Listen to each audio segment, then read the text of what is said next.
많은 학자들이 바빌론과 페르시아가 있는 지금 이란과 이락 그쪽입니다. 그러니까 거기서 예루살렘 그 당시 오려면은 뭐 낙타를 타거나 그 교통편이 없었기 때문에 굉장히 먼 거리였을 거라고 생각을 합니다. 그리고 이 영어로 매자이거든요. 이게 매직이라는 뜻에서 온 건데 이 동방 박사들이 지금 얘기하면 천문학자들이에요. 별을 연구하는 사람들. 근데 이분들이 별을 보고 여기를 이제 유대 왕으로 오실 예수 그리스도의 탄생을 별을 보고 찾아왔다.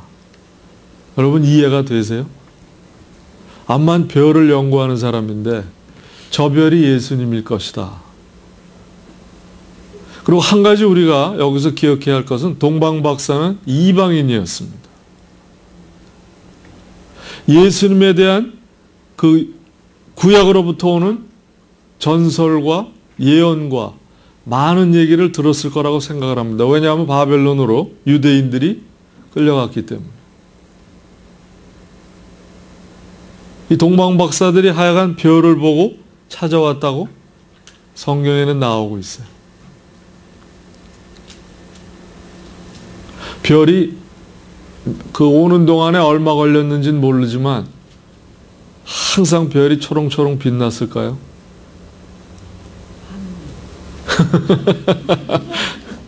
밤에도 구름이 끼면 안 보였을 거 아닙니까? 너 어떻게 따라왔을까요?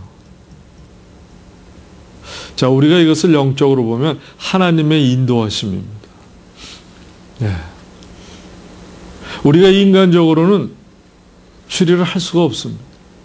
구름이 낀 날이면 아무것도 안 보이는데 어떻게 이 예루살렘을 알고 동방 박사들이 찾아왔겠습니까? 또 그들이 오는 이유가 그 별을 보고 그에게 경배하러 왔노라 이렇게 얘기를 합니다. 예루살렘에 도착해서. 그랬더니 헤롯 왕과 제사장들이 모였어요. 근데 그 당시에 헤롯 왕은 누굽니까? 정통 유대인은 아닙니다. 에서의 자손이었어요. 에돔 족속. 얼마나 잔인한 사람이냐면 자기 부인과 자기 형 둘을 다 죽였습니다. 자기의 왕위를 지키기 위해서. 굉장히 잔인한 사람이었어요.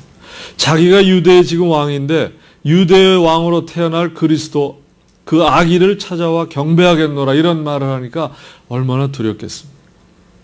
얼마나 이 사람이 이 간사한 위키드한 사람인가 보면 8절로 보시면 가서 이제 그 박사들을 불러가지고 별이 나타난 때를 자세히 물은 다음에 베들레헴에 가서 자세히 알아보거든 나에게 구하면 나도 그에게 경배하러 가리라.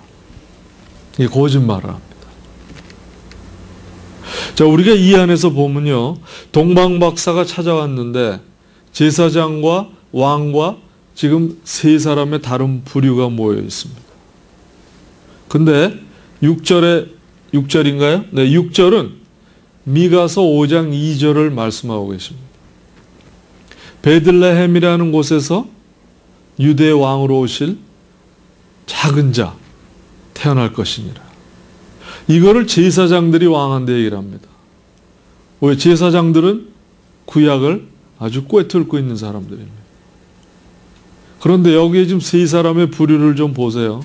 헤롯 왕은 속으로 자기의 왕위가 불안하기 때문에 아기 예수를 죽이려는 음모를 가지고 있고, 제사장은 구약은 너무나 잘 알고 율법도 알지만 예루살렘에서 베들레헴은 지금 한 5마일 정도밖에 안 됩니다. 거리가. 저희 집에서 여기 오는 거리예요. 근데도 경배하러 가지도 않고 그냥 구약만을 얘기합니다. 머리로 믿는 거죠. 미가서에서 예언한 베들레헴이라는 곳에서 작은 자 예수 그리스도가 태어나리라.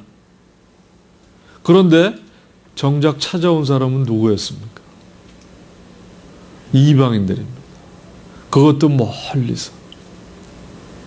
이방인이 베들레헴이 아니라 바빌론에 유배된 유대인들을 통해서 예언을 듣고 별을 연구하다 보니까 이것이 사실이구나.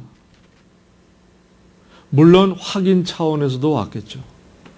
그러나 성경을 보면 동방 박사들이 예루살렘에 이르러서 동방에서 그의 별을 보고 태어날 아기에게 경배하러 왔노라. 이것은 믿고 왔다는 얘기입니다. 여러분, 이방인들이 예수 그리스도를 찾아 나왔지 유대인인 제사장들은 경배하러 가지 않았습니다. 헤롯 왕은 아기를 죽이려고 그랬어요. 이것이 예수님 탄생의 전에 일어났던 상황입니다. 예수님이 왜 이 세상에 오셨을까? 성육신은 여러분들한테 말씀드렸죠. 예수님이 하나님이시면서 인간의 몸으로 오지 않으면 안 되는 이유가 우리에게 있었고, 우리의 죄를 위해서 하늘에 계시던 그분이 보좌에서 내려오셔서 이제는 인간의 죄악이 너무나 험하게 가고 있기 때문에 도저히 내가 인간의 모습으로 가지 않으면 내가 지은, 나의 형상대로 지은 이 인간들을 구원할 수가 없겠구나. 예수님이 오신 겁니다. 예수님이 우리를 찾아오셨지 우리가 예수님을 찾아간 건 아닙니다. 그러나 예수님이 이 땅에 오신 후에 그를 찾고자 하는 이는 성경에 보면 같은 유대인은 아니었다는 사실입니다. 이방인들이 찾아갔다는 거예요. 여기에 하나님의 메시지가 있습니다. 성탄은 예수를, 오신 예수를 맞이하고 찾아가야 되는 우리에게 의무가 있는 겁니다. 그분을 찾았을 때 그분들이 드린 게 뭡니까? 우리가 11절 읽으셨죠? 자기가 가져온 보배압을 열어서 황금과 유황과 몰약, 이것을 성경적인 의미로 풀이하면 황금은 이 세 가지는 다 임금 한 대만 드리는 상납하는 물건이었습니다. 보통 사람들은 가질 수가 없었어요. 황금은 무엇을 상징하느냐? 임금님의 보호자를 상징합니다. 영원한. 금은 썩지도 않죠. 항상 빛이 나고 가치를 가지고 있고 변함이 없는 그러한 황금의 상징과, 유향은 뭡니까? 유향은 사람이 장사 지거나 그럴 때 그 썩지 않도록 뿌리는 그런 향도 있었고, 몸을 그 냄새, 악취를 없애기 위해서 뿌리는 그런 것으로 많이 썼지만 굉장히 비싼 물건입니다. 이것이 성경적으로의 영적 의미를 부여하는 것은 거룩함입니다. 신성함. 그리고 몰약은 아주 쓰고, 이것이 예수님의 십자가에 있었을 때 그 몰약, 이렇게 물주머니 같은 데 가지고 입에다 축여주시고, 이제 그런데도 사용됐던 건데 예수님의 죽음과 부활을 상징합니다.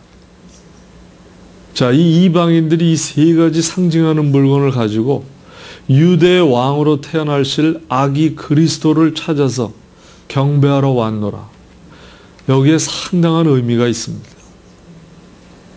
여러분, 우리가 성탄절이면 무엇을 찾아야 되겠습니까?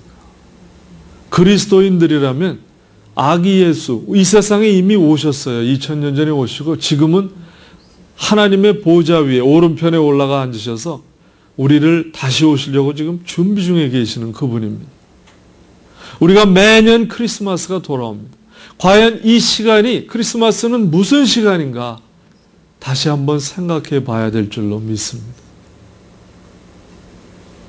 우리가 너무 세속화가 돼가고 세상이 이제는 물질 문명이 너무나 아주 이 온 지구를 뒤엎는, 이제는 하나님은 점점 소외돼가는 세상에 우리가 살고 있습니다. 그 시간에 태어난 겁니다.